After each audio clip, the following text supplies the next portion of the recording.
Just about to go live to our program today, which we are sharing with a Zoom audience. But may I say from my heart how wonderful it is to see live beating hearts in this auditorium at last. So congratulations. It has been a very lonely 18 months for us all, but particularly for me in this theater, trying to keep the home fires burning. So welcome to our Zoom audience.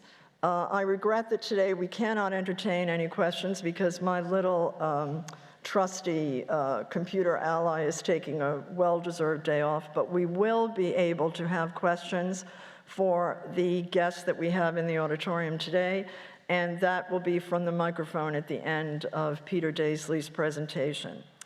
You know that I don't like to delay the main event with anything from the podium, and I know that book sales at the end will distract us, so I'm just going to very quickly run through some things. And that is A Few Activities. Antiques is hosting an event on the 19th of October about an introduction to handbags, which is about the V&A exhibit. It's at the East India Club, and I would love to welcome you all to that. British History on November 2nd is featuring a talk about the Freud Museum. And on November 15th, the British Library is inviting us to talk about Queen Elizabeth and Queen Mary. And that's in the original Queen Elizabeth and Queen Mary. And then Foodies is doing Genovese desserts on November 13th and Polish Christmas foods on December 15th.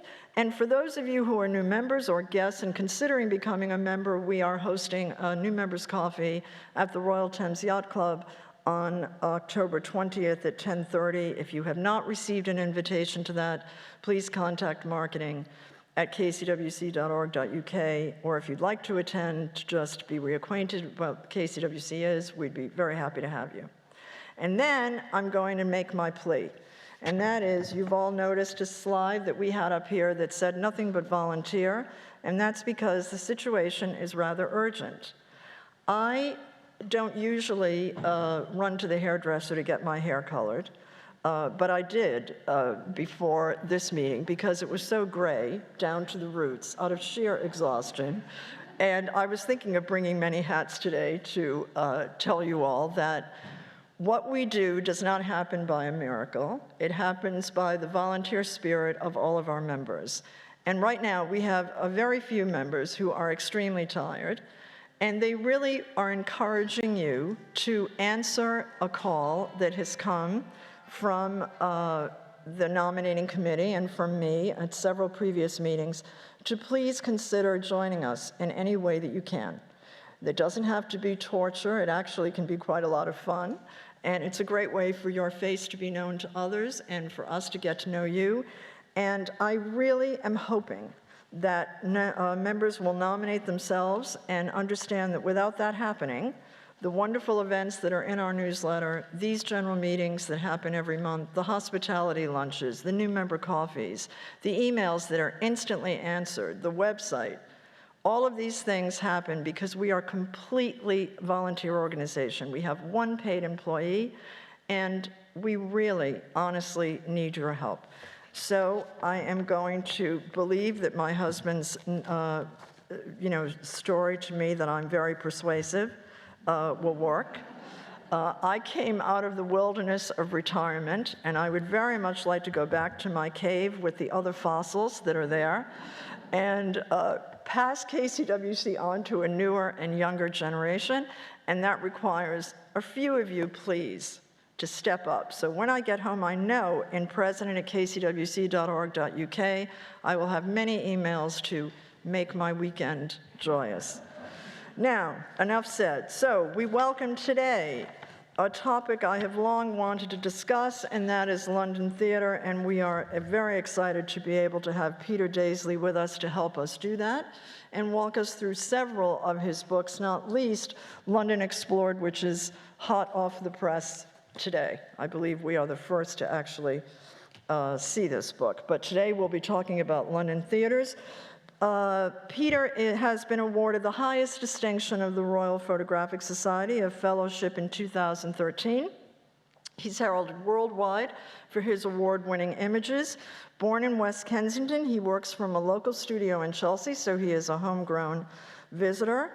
And we are extremely delighted to welcome this native son to the RGS today to share in his visual exploration of London as the undisputed theater capital of the world, his stunning photographs of the sumptuous interiors and backstage scenes where the magic unfolds, I know will enthrall us all.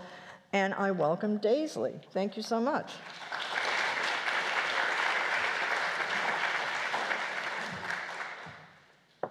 Well, thank you so much for inviting me today. I am wildly dyslexic, so please bear with me as I stumble across some of my words.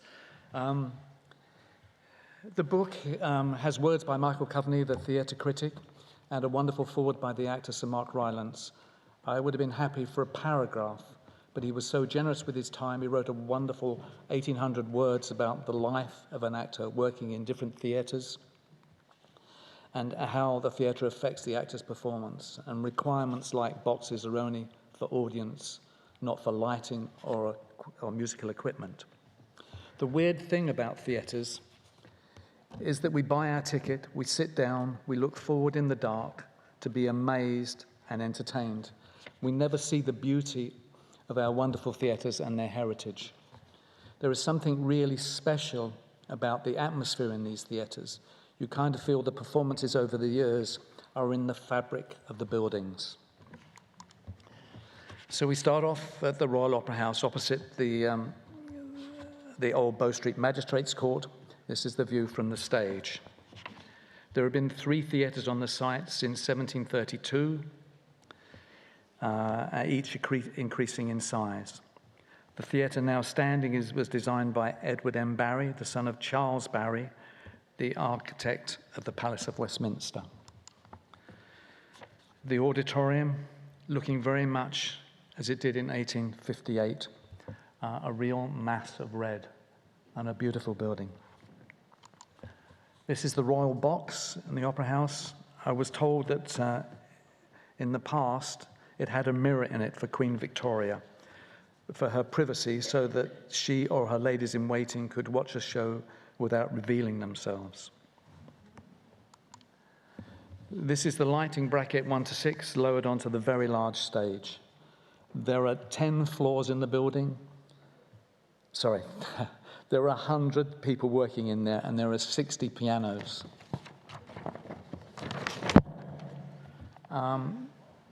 The London Coliseum, St. Martin's Lane, which used to be a street full of stables, brothels, and pubs. The artist's view from the stage. Sir Oswald Wal's 1904 Coliseum Theatre, designed by Frank Matcham, a man whose name continues to come up as we go through the book, intended as the last words in Edwardian variety theatre.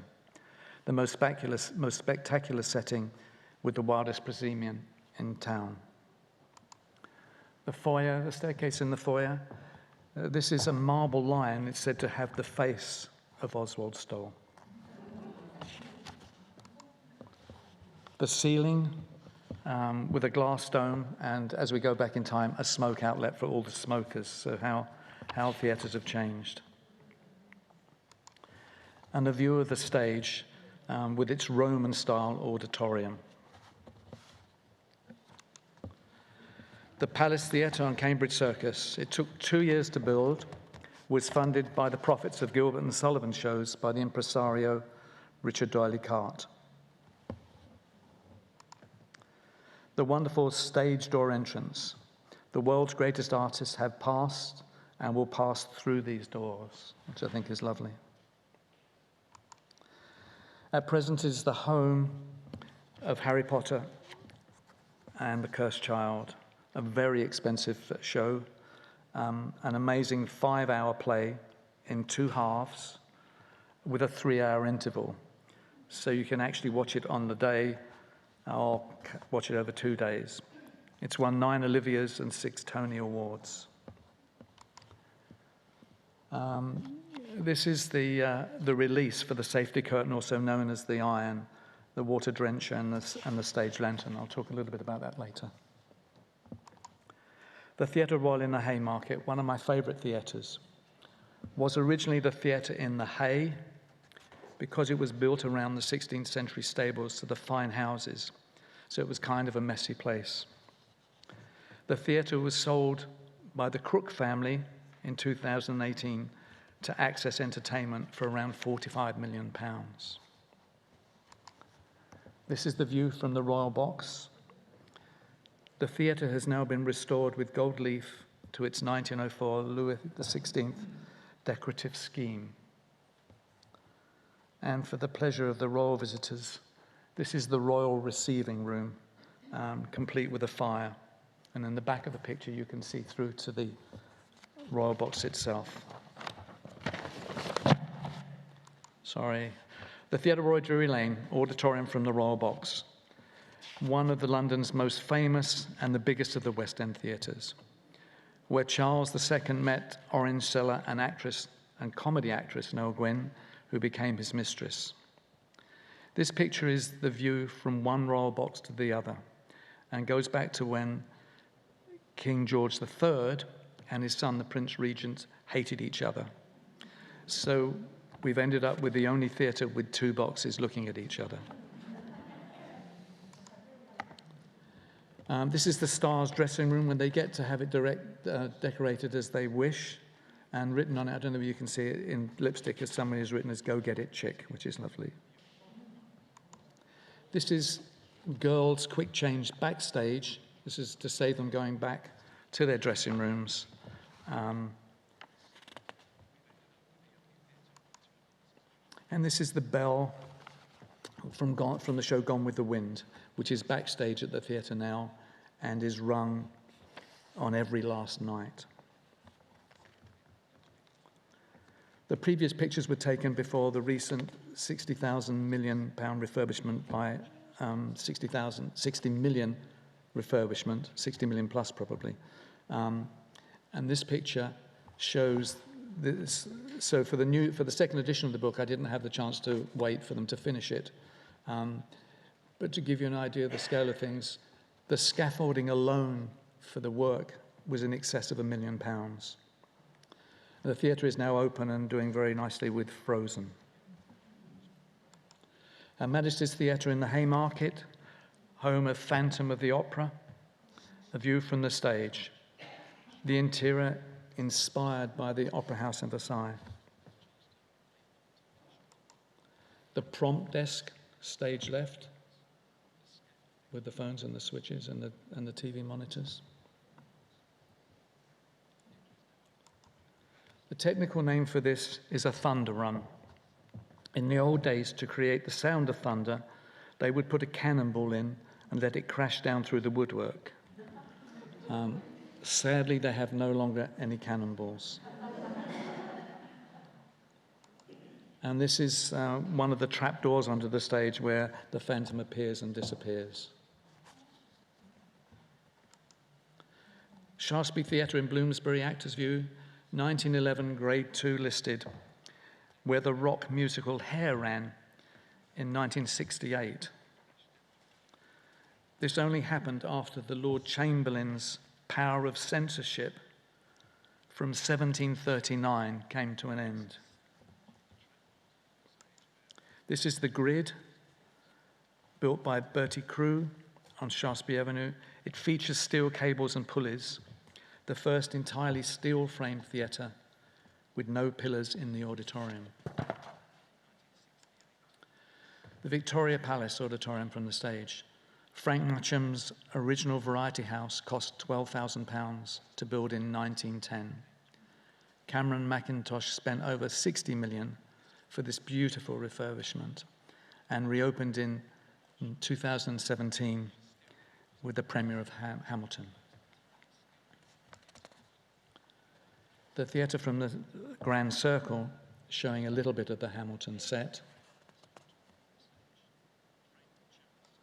And a very, very cramped orchestra pit. The Palladium, Grade 2 listed, located in Soho. The theatre was designed by Frank Matcham. Started out as a premier venue for large-scale variety performances at a cost of £2,500. It opened on Boxing Day in 1910. The theatre is especially linked to the Royal Variety performances, where over many were held and still held. It also was the home of ITV's Sunday night at the London Palladium for many years. This is the view from the gods. The book I'm working on at the moment, I recently photographed the air ambulance on top of the London hospital. To be in the gods at the Palladium is a little bit like that. It was very scary. And they regularly have to refund tickets for people who can't cope. This is the Stars dressing room. This is one of the dull ones. It's one of the things that theatres don't seem to spend too much money on. I think this one was rather sad. This is the wonderful letterbox from when the theatre was owned by Moss Empires. This is an enormous thing. The gigantic Dominion Theatre on Tottenham Court Road, Artist View, opened in 1929, designed for dual purpose as stage and cinema. Comedian Ben Elton wrote "We Will Rock You" around the songs of Queen, which ran for 12 years. This is an unusually large fly floor. They're usually way more cramped than this. The Prince Edward Theatre on Old Compton Street, known as a variety hall, cinema, and casino. View from the auditorium with its purple seats. The Art Deco gem built in 1930, this view from the auditorium of the stage is spectacular. On either side of the auditorium, there are five red boxes, so it's a massive red. The Stars dressing room. I love being able to go backstage and see behind the scenes. The Stars dressing room at the Prince Edward is finished to a very high standard compared with some of the others. And it's kind of fun to mess with them. You kind of mess the shoes around on the floor just to make it look a bit more untidy. The Lyceum Theatre in Wellington Street, view from the stage. Home of the Lion King since 1999, designed by Bertie Crew as an ornate music hall. In between 1945 and 1975, it was London's best-known Mecca ballroom, where the BBC transmitted Come Dancing, the forerunner of Strictly. And a Baroque box decorated with a candle held by a cherub. The Donmar Warehouse, the stage is the set from A Night in Miami about Muhammad Ali by Kemp Powers. The theatre has the feel of a brewery it once was, and more recently used as a rehearsal room, photographic studio, film studio, and banana ripening storage depot for the adjacent Covent Garden Market. The very, very small stage showing the wooden benches. And this is the lighting rig above the stalls. The very modern Bridge Theatre next to Tower Bridge on the South Bank opened in 2017. The brainchild of Nicholas Heitner and Nick Stahl. The stage is the set for Two Ladies. It looks kind of dull, but it is a very nice theatre. It's very comfortable seats. Highly recommend it. And it has a very welcoming foyer next to the river. The Menard Chocolate Factory, Grade 2 listed, opened as a French chocolate factory in 1820 and became a theatre in 2004. They've had great success with shows moving to the West End. This is the set of Pack of Lies, complete with a car that they've managed to get into the very small space. And to illustrate how the theatre changes, this is another show, and this is the set of The Boyfriend. The Young Vic. The audience is so intimate with the artist that it's because the Young Vic was never intended to last more than a few years. It was built on a bomb site in the 1970s as an outpost for the National Theatre, which was then housed at the Old Vic, with a remit to provide new and classical work for younger audiences. The stage is the set of A Man of Good Hope. And this is a working wardrobe department. It's the only picture I've done in the book where people are in it, because I kind of think that they're a bit of a visual distraction, but it just shows you the sort of work that goes on behind the scenes. The Hampstead Theatre.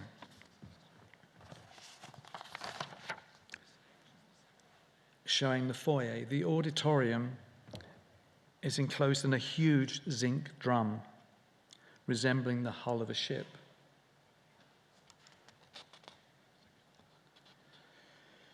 The auditorium from the stage opened in 2003, costing 18 million. Half of that came from the wonderful National Lottery. And this is a very unusual wire grid, allowing access to the lighting above the stalls. The Almeida Theatre Auditorium. The theatre opened in 1980, taking its name from the street on which it was located in Islington.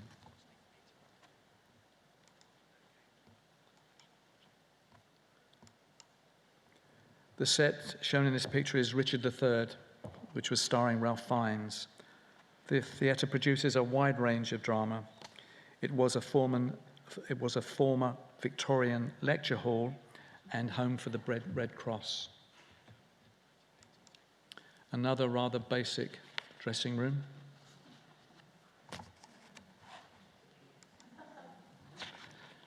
The Normansfield Theatre in Teddington.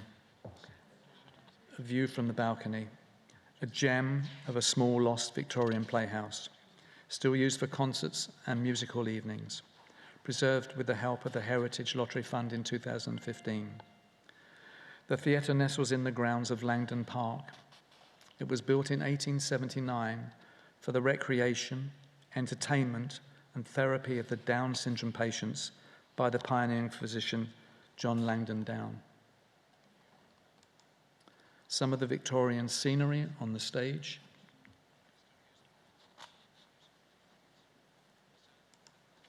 And a splendid gas sun burner in the roof, which was used to provide the auditorium with light.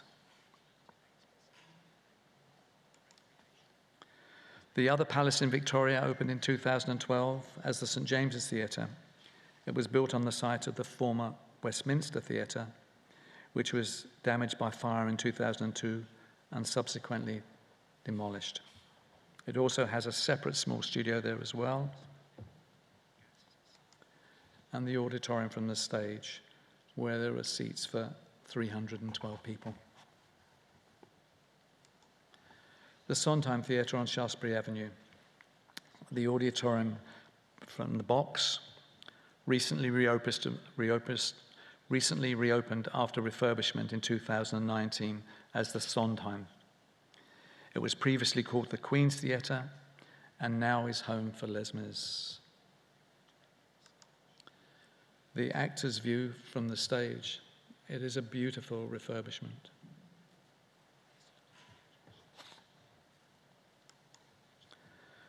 The beautiful ceiling with a new chandelier and muses watching over the auditorium.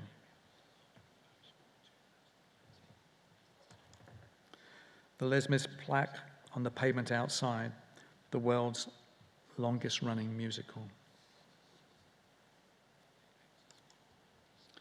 The Guildhall Theatre on Shaftesbury Avenue, with its handsome auditorium, was called the Globe and renamed the Gielgud in 1994 in honor of the greatest 20th century star in his 90th year, and also because the Globe was well under construction on the South Bank.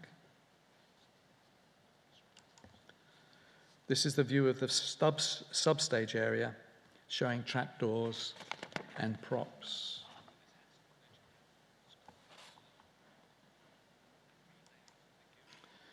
The Harold Pinter Theatre on Panton Street opened in 1889 as the Comedy Theatre. renamed in 2011. Thalia, the muse of comedy, sits above the entrance.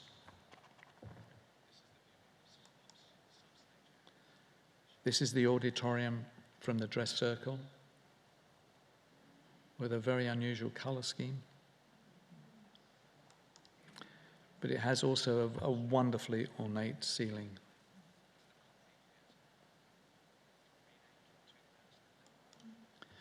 This is the prop table and quick change backstage from Captain Corelli's mandolin.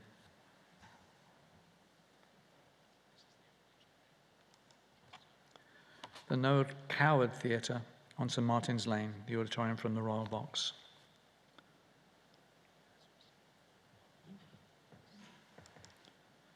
This is the Stars dressing room. This was for Lily James's dressing room when she was playing in All About Eve. When entering dressing rooms, it is believed that when exiting dressing rooms, it is believed leading with your left foot is a sign of good fortune. Conversely, it is believed good luck for visitors to enter with their right foot going forward.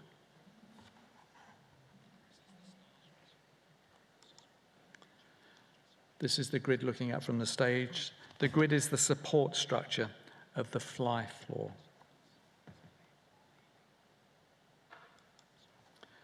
The Novello Theatre on the Aldwych auditorium from the stage.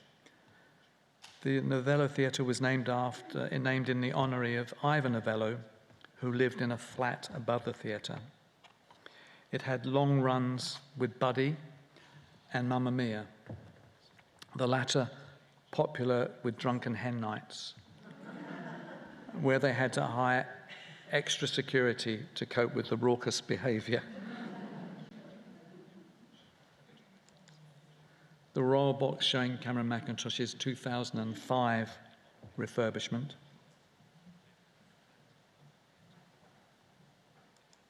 And the proscenium above the stage, depicting Apollo reining in his chariot.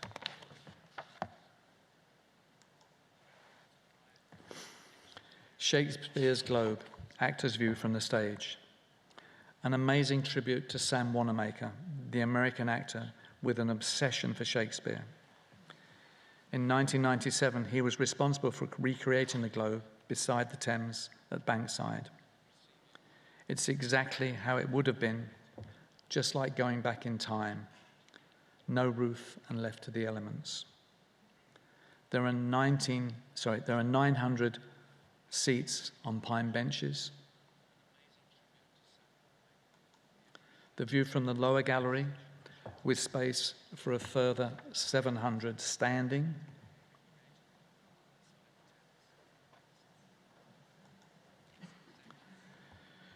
The stage canopy of the heavens with a golden sunburst looking across to the traditional boxes.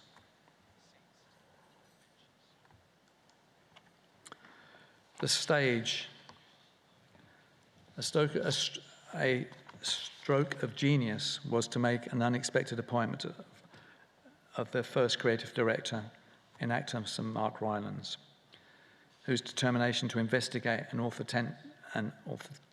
authenticate practice in music and staging. The exterior. In the days before advertising, theatres such as the Globe used flags to communicate the type of play that they were performing that day. Red flags were for history, black flags for tragedy, and white flags for comedy. The Sam Wanamaker Playhouse, forming part of the Globe. This is the candlelit playhouse, which seats 350 people. Only this one has a roof, unlike the Globe. I photographed with existing lighting so that you can record the building as it stands. So often I have to use long exposures. This picture took a long time because once 100+ candles had been lit, I then had to wait for them to stop swinging, otherwise they would have been blurred. Interestingly, when the theatre was opened, The use of candles had to be auditioned by the theatre's insurance assessors and the London Fire Brigade, as hundreds of London museums have burnt down over the years. Sadler's Wells on Rosebery Avenue, built above a 17th century spring of legendary healing water in Clerkenwell Priory. An auditorium offers a view of the stage from every seat. A perfect view from every seat. The foyer, an architectural marvel of steel, chrome, wood and glass.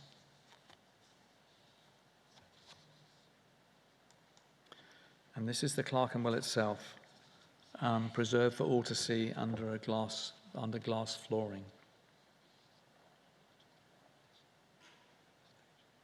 And this is a very unusual picture. I really don't quite know why it was necessary, but it is an orchestra pit, a lift for the orchestra pit to bring them up to the stage. The Old Vic, actor's view of the auditorium.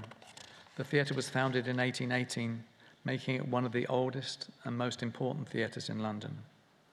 First home of the National Theatre, the Old Vic is a 1,000-seat, not-for-profit theatre just south-east of Waterloo Station, very handy for commuters. Illustrated on a wall backstage, in 1821, the very first manager of the Old Vic was inspired by a Parisian theatre to install a looking-glass curtain of his own. Consisting of 63 mirrors and weighing 5 tons, the curtain was a huge novelty that allowed audiences to gaze at their own reflections. The Whig dressing room, the Old Vic.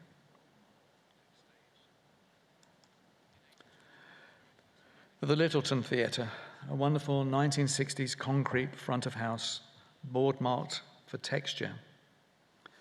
Colditz on the Thames, sneered playwright John Osborne.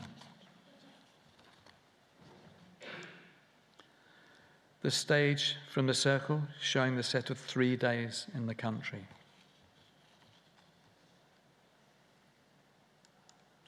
The Olivia Theatre, auditorium and stage scene from the Circle, modelled on a Greek open-air amphitheatre featuring the set of Our Country is Good.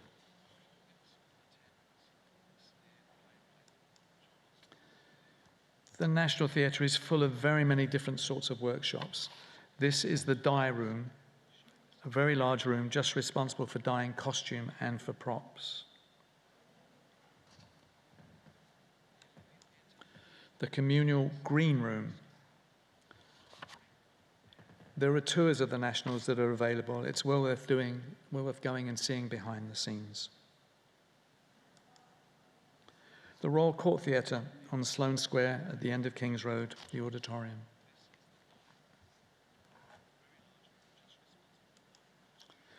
The upper circle with comfortable red leather seats and riveted metal cladding gives an industrial feel to the auditorium.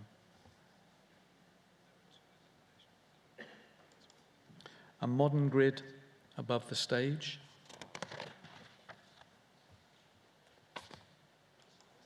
And something really different. This is the roundhouse in Chalk Farm, an old converted steam train shed with a turning table. All sorts of entertainment have been held here, from circus to rock bands such as The Doors, Jimi Hendrix, and the Rolling Stones.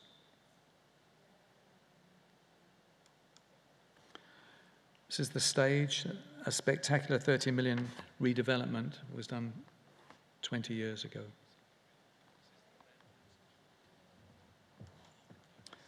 And the roof of wooden beams, built by George Stephenson, the father of British Railway. Regent's Park Open Air Theatre, a fun place and a real treat to go, but always a great place to take a plastic Mac with you. This is the view of the stage from the auditorium, showing the set of Jane Austen's Pride and Prejudice. And this is the view looking out at the auditorium from behind the set. The planes do always seem to manage to fly over during the very quiet bits as well. This is the new Wimbledon Theatre, not that new, opened in 1910. The theatre specialises in touring shows and pantomimes. And this is the auditorium seen from the circle. Apparently, when the theatre opened, they had actually red crocodile seats in there. This is the theatre's angel Letitia. On the roof is the Roman goddess of gaiety. Letitia is holding a laurel crown as a symbol of celebration. She had to be removed during the Second World War because the German Luftwaffe were using her as a direction finder into London.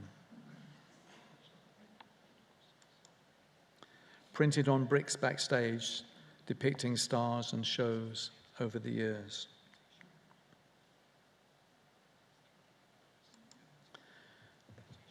The Aldwych Theatre next to the Waldorf Hotel, Actors View, opened in 1905, part of the clearance of the Aldwych and Kingston slums, Kingsway slums. Dressing room number 12, again, fairly basic. An extraordinarily crowded fly floor.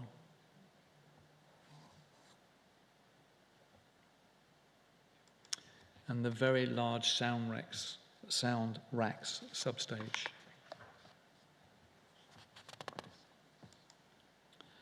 The Richmond Theatre, a true Frank Matcham masterpiece. Built in 1899, an attractive and elegant construction, built very quickly in 1 year, overlooking Richmond Green. It cost £30,000, well over the going rate of £20,000 at the time.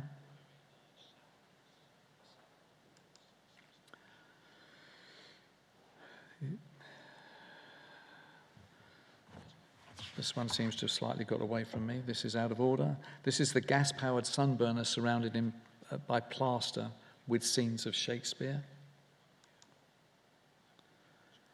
The Garrick Theatre, the facade of the theatre on Charing Cross Road. David Garrick was one of the greatest actor-managers of the 18th century.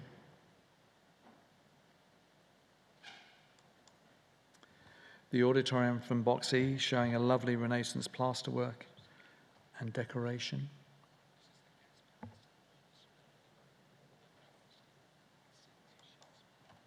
And another modern grid.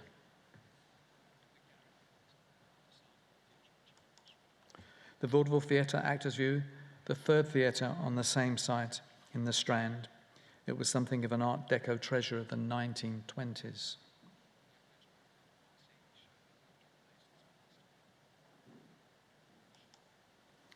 The grid from the fly floor.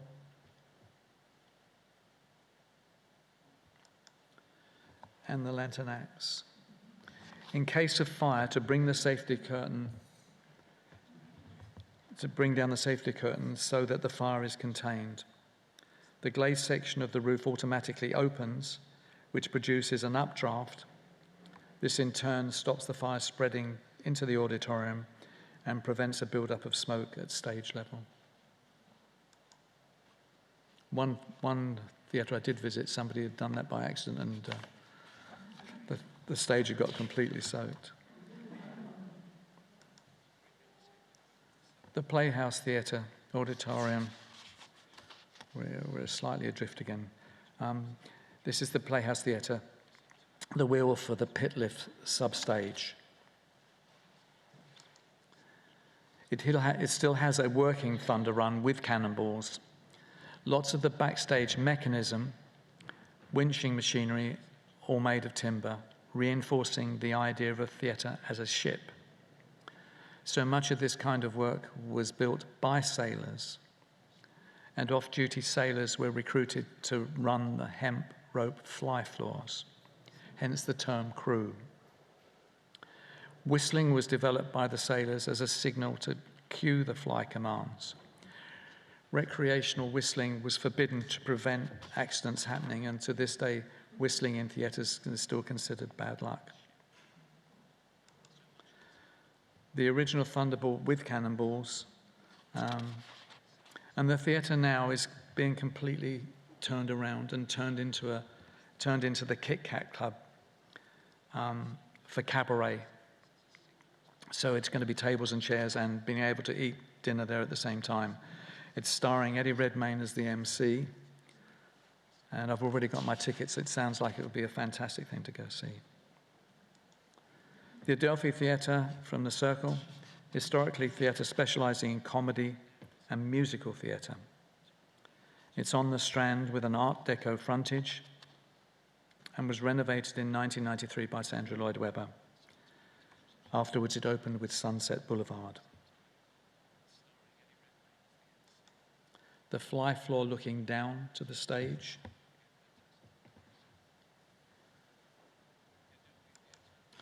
Wilton's Music Hall, Grade 2 listed gem, a real survivor of the 1850s. One of the oldest surviving music halls in the world, based in the East End. The amazing thing about Wilton's Music Hall is that it has survived.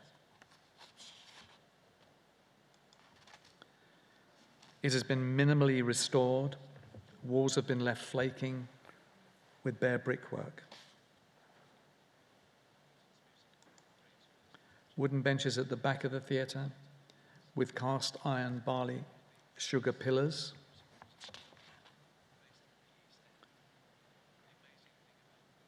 Barley sugar pillars. The single gallery running round three sides beneath a vaulted ceiling with ornamental fretted ribs.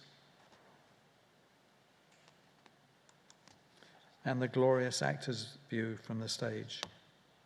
It's a great night out, well worth supporting. The Barbican Theatre, part of the Barbican Centre in East London, a symbol of the post-war recovery of the City of London's Square Mile. It opened in 1982, a Grade 2 listed concrete building with no central aisles.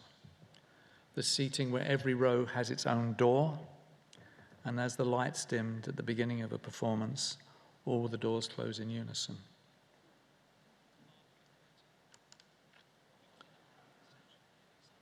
The auditorium with the curtain drawn. The theatre dazzles with a mirrored safety curtain made of 50 tons of sparkling stainless steel, which splits and divides horizontally. The large stage shown while it was being altered.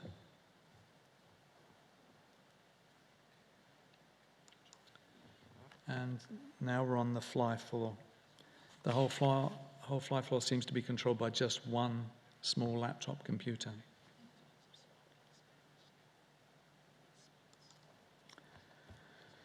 And this is a 3.4 million fly floor, a bit like a Doctor Who TARDIS. The impressive fly floor above the theatre is more than 30 metres tall and contains state-of-the-art specialist hoisting system used to switch sets on the stage below. It enables pieces of scenery weighing up to 750 kilograms to travel at 1.8 meters per second. At present, the theatre is home to Cole Porter's Anything Goes, starring the amazing Sutton Foster and Robert Lindsay. It is an absolutely brilliant show. I can't recommend that highly enough. The Hackney Empire, pictured from the side of the stage. It was a variety hall, then a TV studio, and then a bingo hall. Grade 2 listed, it was built as a music hall in 1901, designed by Frank Matcham for the British theatre manager Sir Oswald Stoll. Charlie Chaplin, W.C. Fields, Stanley Holloway, Stan Laurel, Murray Lloyd, and Julie Andrews all performed there. In the old days, if you were an understudy, you only got paid when you were called onto the stage, passing the legs to do so. The legs are the long black curtains hanging at the side of the stage, masking the wings. And they say that the original of the theatre saying "break a leg" is by by coming in through these curtains, moving these curtains. The auditorium conveying an air of Byzantine glamour. And decorations either side of the stage containing 04, the year of the major refurbishment.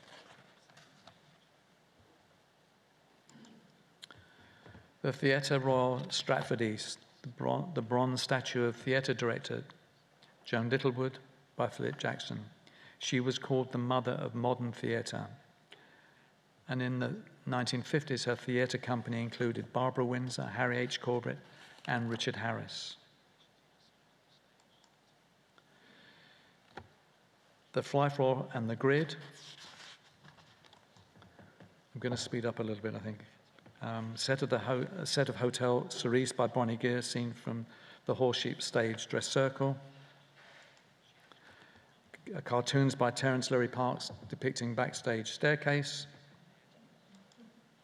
St. Martin's Theatre on West Street, opposite the Ivy, with the Ambassadors Theatre in the background, the original home of Mousetrap. The St. Martin's, home of the Mousetrap since 1974, is the most beautiful of theatres. Wooden interior with red silk wallpaper and polished Italian walnut balconies. And the odd thing about this theatre is it has a royal box at the back of the stalls. The stage from the auditorium, we've missed a bit, sorry. The clock is the oldest prop in the West End, and a sound effects wind machine behind the stage. The 2002 50th anniversary of the plaque of the world's longest running play. Wyndham's Theatre stage scene from the auditorium Leicester Square on Charing Cross Road. It was refurbished in 2008 with colours of scheme of blues, greens and gold gloriously restored. The most romantic of London theatres, with the initials of actor-manager Charles Wyndham and his actress and leading lady Mary Moore entwined everywhere. It is rumoured that the Cosy Balcony Bar was the first gay bar in London. The fly floor showing Hemp Rope. The Fortune Theatre on Russell Street, a delightful theatre in Covent Garden, was built in 1924, one of Covent Garden's smallest venues.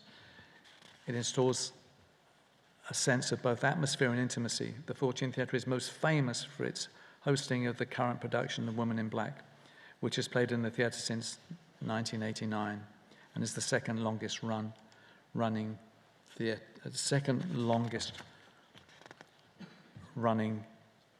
play in the West End. The beaten copper ticket office in the foyer, and the safety curtain of Fortuna turning a blind eye on the proceedings.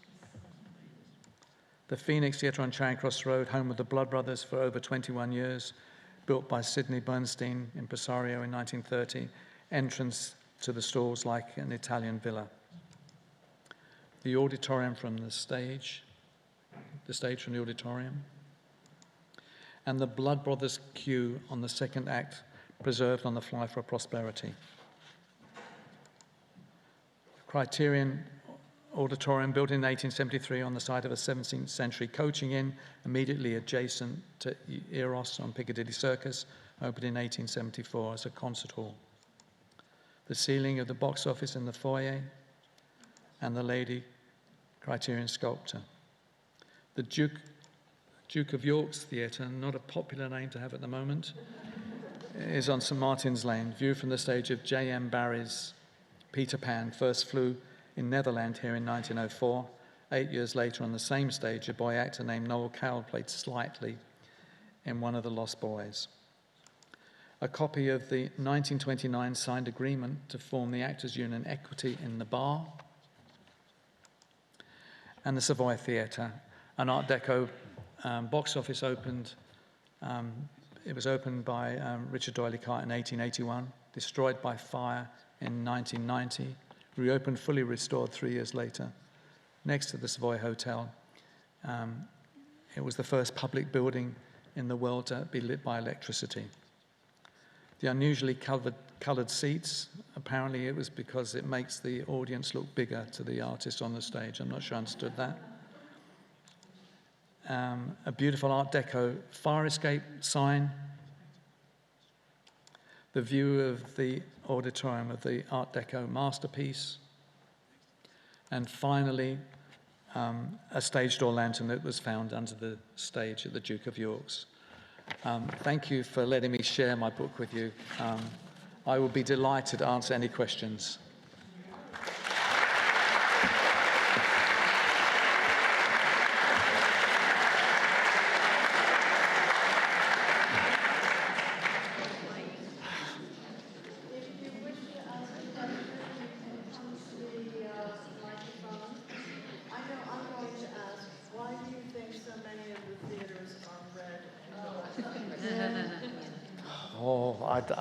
You got me already.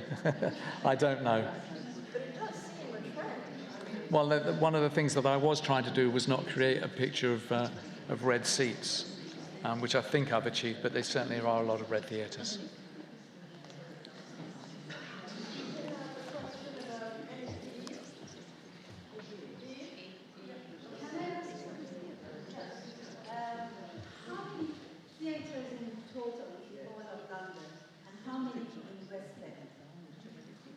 That I can't remember. There are a huge number of theatres in pubs, and I think I read somewhere there was like 800, but they would be some very small ones included in that. Okay.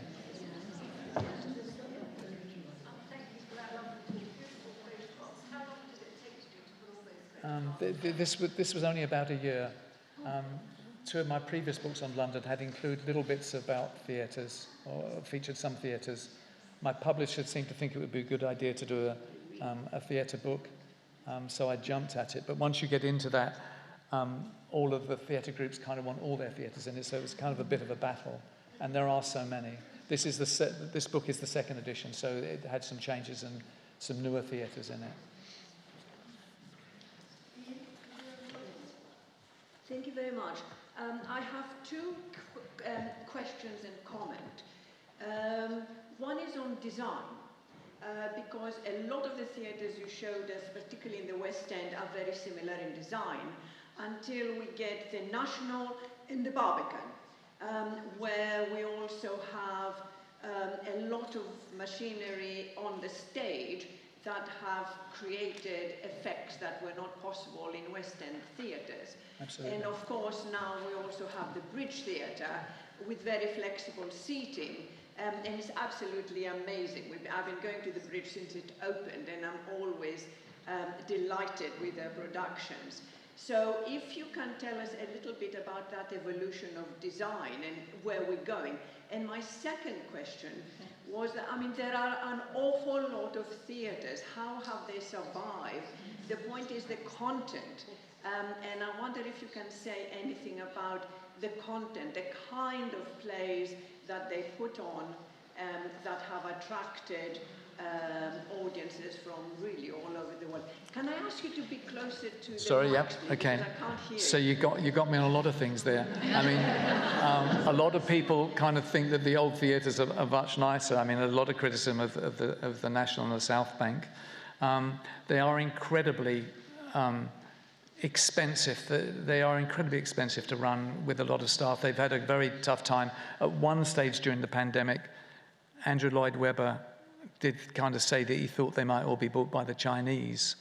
And it's very difficult to understand what it is why some plays work and some plays don't. The fact that Phantom has gone on forever, the fact that Les Mis has gone on forever, the fact that the Mousetrap has gone on forever. I think that has a weird following of people who want to come and see how every new director has changed it. But it is the most wonderful city for theatres. I really find it difficult to know how they do it. You know, when you've got to spend the kind of money they are spending, the Drury Lane in excess of £60 million. It's going to take a long time, and it's going to mean, you know, that something like The Cursed Child, the seats are incredibly expensive. But long may it rain. I mean, we live in an absolutely wonderful city. And hopefully I've showed you a little bit more about what they look like instead of just looking forward at the curtain. I don't know whether I answered all those questions, but I hope I did okay.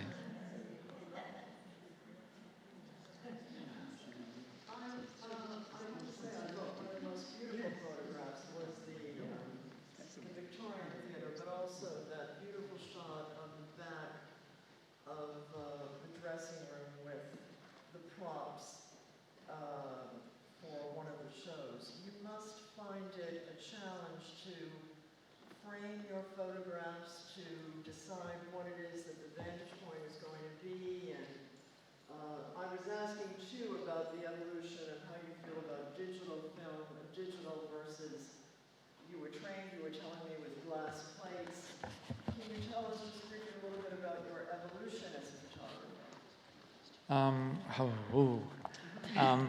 Well, apart from being hopelessly dyslexic, I'm very old. I'm 73, so I kind of left school. I went to the Socialist Eton. I don't know if you know where the Socialist Eton is. The Socialist Eton is Holland Park Comprehensive. I went to the first purpose-built comprehensive, which had its swimming pool, 3 gyms, woodwork, metalwork, engineering, domestic science, technical drawing office. But it also had studios and darkrooms. So that was how I got into photography. And we were being taught it with glass plates as well as film then. And then in the Easter holidays, I saw an ad in the Evening Standard for an assistant photographer.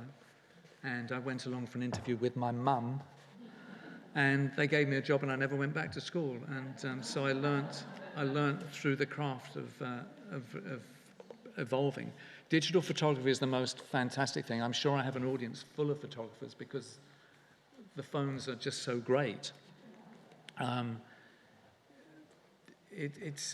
To me, it's almost like cheating because a digital camera has fantastic focus that you can cut yourself on. It's fantastic at long exposures. It's fantastic with dealing with mixed light. And it has fantastic latitude. So in the old days, if you took a piece of film and you were a couple of exposures out, light or dark, it was useless. So I don't actually, and film doesn't have the fascination for me at all. Film, we never viewed in the same way as we do a digital file. Film was never sharp. And when anybody creates something that they really like on film, the first thing they do is scan it. So it becomes second generation. So a digital file is like a negative. It's a starting point to work with. It's not like a finished item. Did I answer all that? And so that going into the theatres is fun. I do kind of... So are you saying that all of those photographs they were taken originally digitally? Yeah. And then how much editing or any does it require to get? They have, yeah, I have a retoucher who kind of, we enhance them a little bit. I have this thing about parallel uprights, converging verticals. So we quite often train, you can do so much work on a digital file. You know, you can have the verticals like that and you can straighten it up and it looks perfect. So they're all kind of worked out. When I do a shoot of a theatre, I kind of look and see what I can find online, what sort of pictures have been done before, and see how can I do it differently. So it's really going into theatre with an open mind, and hoping you can ask a tech, you know, what bits can you tell me about, what's hidden, what can I go see underneath. So the book is a beautiful journey of discovery for me. With an eye on time, and the fact that you probably want to meet Dazeley personally and perhaps have him sign a book, I'm going to just take the podium from you for 1 second to thank you all for coming and to make just one last announcement, and that is our November guest. We will come back here on Wednesday, November 3rd, where we will meet Linda Dumaney, who is a journalist formerly of Sky News and now running a media company. That will be again here at the RGS, but on a Wednesday, not a Thursday. After that, there will be a hospitality lunch at Mayfair Townhouse. And if you would like to go to the November hospitality lunch, there is registration online now for that. And then we welcome you, we hope, in December at the Royal Air Force Club in Piccadilly, a private members club, where we hope to have a long overdue holiday celebration. That will be Tuesday, December 14th. Registration is also available online for that. And that is going to feature food historian and BBC commentator Mark Meltonville. He is a liveryman of the Worshipful Company of Art Scholars, and as a favor to me, a lower member of the Worshipful Company of Art Scholars. He is going to come and talk about the history of British food traditions at the holidays. How is it that we have mince pies and all of this? So without any delay, I will leave it all to you to meet Dazeley, to perhaps buy a book. It is Christmas coming soon. They are absolutely beautiful. They're being given to us at a reduced rate. Thank you so much for coming and exposing us to London Theatre, and for being the kickoff for what I hope will be a fabulous season coming forward of meetings in person, COVID-free, and again, helped by all the new volunteers who are going to be writing to me this evening. So thank you all very much. So I'll leave it to you here, and you maybe get yourself a drink.